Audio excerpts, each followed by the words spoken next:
Do you know this moment when you're making a melody, but you realize it fucking sucks? I need my drugs, I need my love.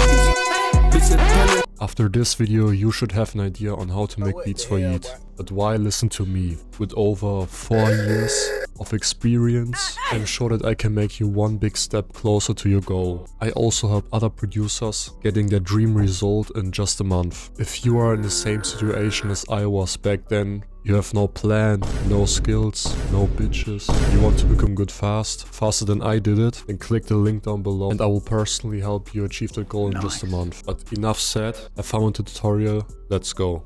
I need my drugs, I need my love. Okay, what Yeat always uses in his beats are a lot of synths, a lot of arps, some pads. So you're just gonna start with the chords. You see this chord progression that I made? This has like simple build up. I always start with the root notes. You can see on this example I started with the D and go over to the D sharp. You can see that in some songs where you use this kind of chord progression, where you only moves one note up with the root note. And after that I built the chords around it. Then built the A sharp. After that again the D. I added some top notes.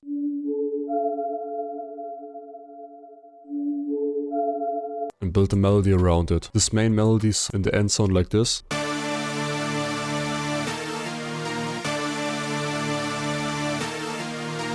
Yeah, this is basically like a fast synth melody as a chord progression. You will hear that in a lot of Yeat songs. The plugins that I use for that melody are Purity, the I Know preset, also Serum. But if you don't have these plugins because they like costing money, I put a link down in the description where you can download a free synth plugin for your melodies. They have not like the same quality, but they have everything you need: arps, synths, pads, so you have the most important stuff. After we made the chords, we go over to the arpeggiator. For the arpeggiator, I followed the notes in the scale of the chords. Like, I copied the chords. These are like, that you see now are the chords, but I put them as single notes that go from bottom to top. So it has this like cool effect, like a melody that is like walking. I use Serum for the preset. I use the LD mids lead, and this is what the melody sounds like at the end.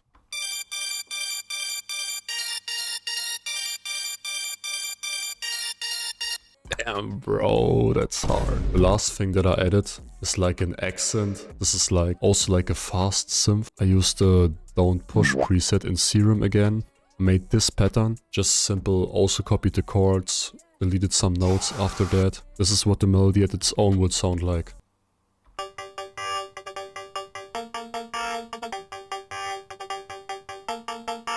Serum has some cool sequences that are complementing the melodies.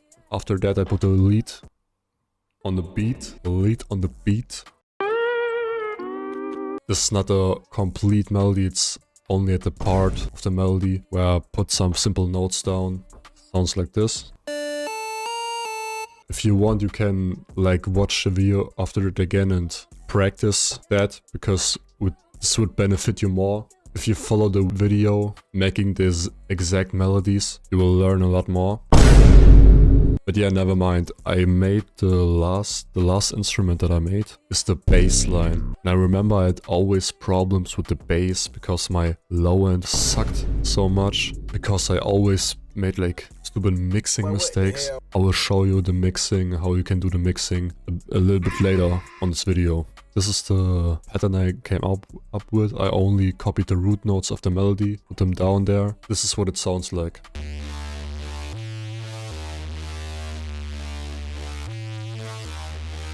It sounds a little bit shitty, but in the context, it sounds hard. You will hear it at the end, so stay tuned. That was the melody. Now we're gonna transition to the drums. Let's go.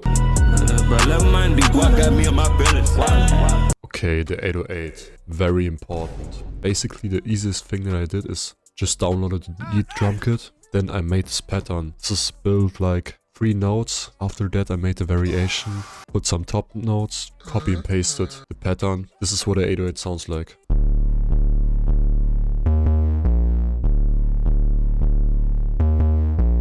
Yeah, that's like a long 808 that Yeat is using often in his beats. You can see also I put the velocities all the way up to make it just sound harder. For the snare, also very important, I used a specific snare. I don't know how to describe it, you just need to like listen to some Yeat songs. It has like this specific sound. You can also find it at every Yeat drum kit. Just go to YouTube and download some. But yeah, I made a normal pattern on every half bar. This is how the snare is sounding like.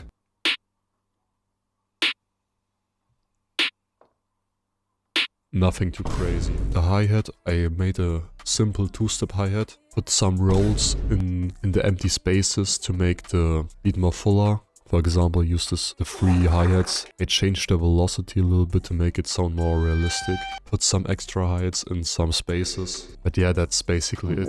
This is what the hi-hat sounds like.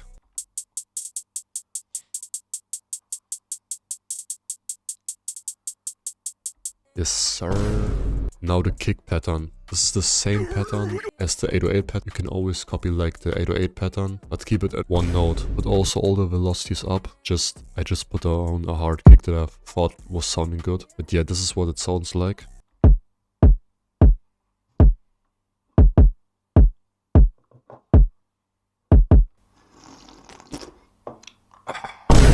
Then, oh my god, you need to do this in every Yeat beat, the bell. This is basically like, I don't know how to say it, but it's essential in every rage beat for Yeat, where like the bell is at the beginning. For this specific example, I made a specific pattern where I put some bells in some high areas, but always put some bells at the beginning because that makes the beat so much better.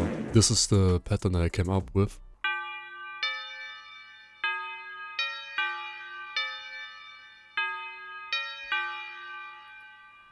Yes, sir. The last drum element is the counter snare. I just put like a snare with the velocity from down to up to fill up the drum bounce more, you know? This is what it sounds like. Yes, sir. That were the drums. Now we're gonna look at the mixing. I put them all in the mixer channel. How did I do that? I go to the channel rack, click at the sound and click on assign to instrument track. Then they're gonna land on the mixer channel. For the melodies you can use like always 3 plugins. An EQ, reverb, delay. EQ on every sound, on every melody. You can use the Fruity Parametric EQ2, the stock plugin. Make a low cut on 50 Hz. Boost some of the highs to make it more crisp. I use the tall reverb. This is in second. The wet knob is important to make it sound more spacey, you know. And a little bit of delay to make it bring more life to the melody. Yeah, I basically use that on all melodies. Thing is, I can tell you all that, but if you don't practice this, it don't mean much, you know. Pause the video, make some melodies, put some effects on it, and see what sounds good, because that's how you train your beat making skills. Yeah, I balanced some stuff, made the counter melodies a little bit quieter because I think they would be nice in the background. On the drums, I try to make them a little bit louder because I want them to stand out more. What you can use is on the 808, you can put the Fruity Fastest. This is like a saturation plugin that makes your 808 sound more warm and hard. Yeah, on the rest, I put some EQ like low cut. You can see on some instruments I don't even put an EQ because I think they don't need that. So always train your ears, trust them, make a lot of beats, then you will eventually find out what sounds good. But yeah, that's the mixing. This is what the beat at the end sounds like. I hope you enjoyed the video. Now fun with the beat.